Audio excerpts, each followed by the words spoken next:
After a record-breaking 44 goals last weekend, the Premier League picked up where it left off. And I'll tell you, it's another cracker tonight.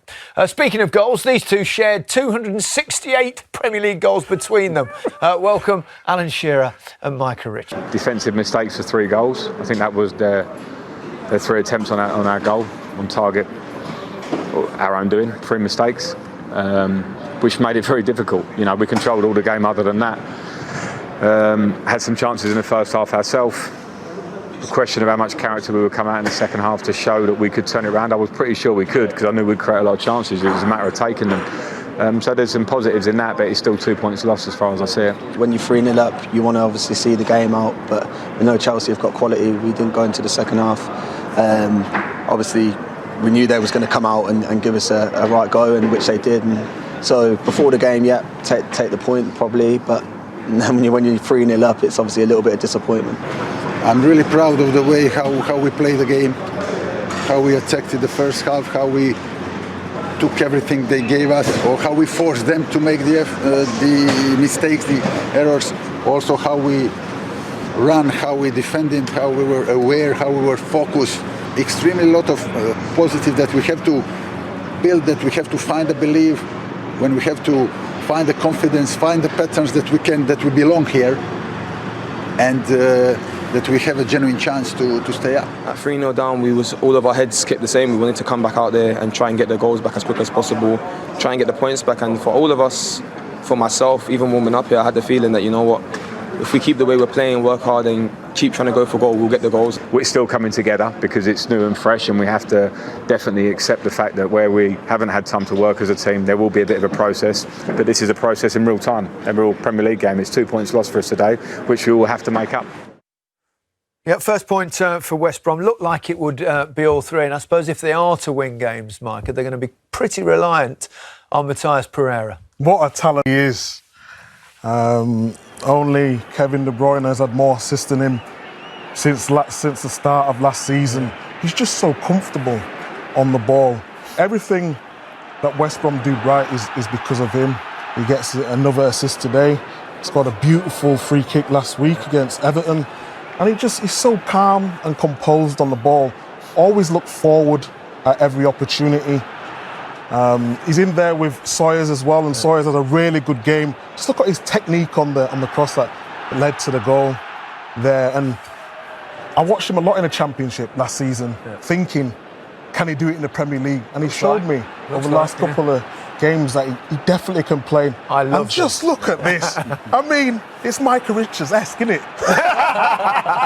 In your dreams. In your dreams. That's fantastic. In my dreams, but I love that. Yeah, he's just absolute delight to watch. He really is. Yeah, it certainly was. Familiar story for Chelsea in Frank Lampard's time. Looking good going forward at times, but very vulnerable at the other end. Yeah, they've kept 1 clean sheet in 21 away Premier League games under Frank Lampard, and a lot of the times Kepa has taken flack for that, and rightly so, and he was left out today, but his defenders have got to start accepting responsibility that they are nowhere near good enough at this moment in time, and errors again, basic errors have cost them.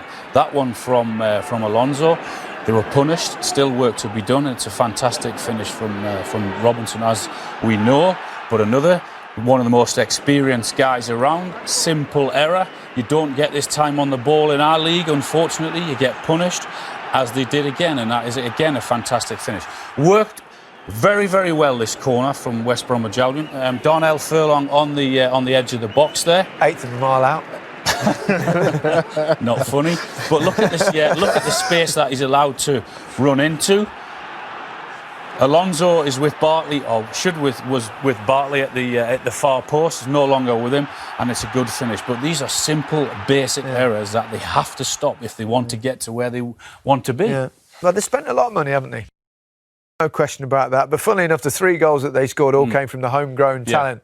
But how do you feel the new signings are work in process? It's difficult progress. bringing in a lot of players. Fans always want loads of signings, but sometimes you can have too many. Yeah, they're taking time. Werner missed a big opportunity today. He should have done better. Havertz played his part in the goal with Hudson-Odoi with a lovely touch. But other than that, they didn't bring a lot to the game, and they have to do more. It is going to take time to get used to our league and the pace of it, and we have to allow them that. But as I said, I think they will and can do better. And have they made signings in necessarily the right areas, Mike? No, I think to start the game with Thiago Silva and Christensen as your centre-back pairing, Thiago Silva was great in the Champions League at PSG, but for me, that's an area. They was all playing in the same positions today. You don't know what positions they was going to play. So for me, they need to improve still got that the new keeper to come in and Chilwell to come in at left back, of course, which should make them better. Yeah. Well, so let's just clear up the third goal and the equaliser for Chelsea. A lot of people saying, well, why is that not handball? Definitely hit his arm, which it did, but the law has changed slightly. In the sense that would have obviously been handball last season. This season it has to be immediate and lead to a goal straight away. So if he'd have come down, knocked it in, it would have been handball. If it had gone immediately to... And Hull Robson Carney got the chance to clear it, or should clear it, and doesn't, and that's why it's allowed. Yeah. So that's why Slaven's not complaining too much. 4 more games to look forward to on Match of the Day 2. Emotions after what you've seen tonight? Yeah, in the end, because there's 2 points lost. That's no disrespect to West Brom, but to come here and sort of understand the game and know that transition and mistakes will be something they would jump on to counter-attack against us, and set pieces. Spoke about before the game. You can't legislate for pure mistakes, which they were today, and then it gives you a really difficult game to get back in. So I can laud character because we showed character and persistence, but we didn't need to if we did things properly in the game. The goals you conceded, were they precisely the kind of goals that you're working so hard to try and eradicate at the moment? Yeah, but you, as I say, mistakes, clear mistakes. The first one, Marcus heads it into the middle of the pitch for them for a transition. Thiago one is a mistake. He's been around long enough to know that, and we'll certainly give him that one in his first game. And then Marcus loses his man for the third goal from the corner. Clear mistake, so there's, you can do as many meetings as you want. If you're going to make those mistakes, you give yourself a mountain to climb. You made 2 changes at half-time. What did you feel you needed to change about in terms of the performance of the team as a whole? Bit of urgency in the team, a bit of speed of pass to move it. Aspie brings personality straight into the team, even at left back. And Callum brought 1v1, something different, got our people, things that Callum needs to do and can do because of his talent. So he made a big difference.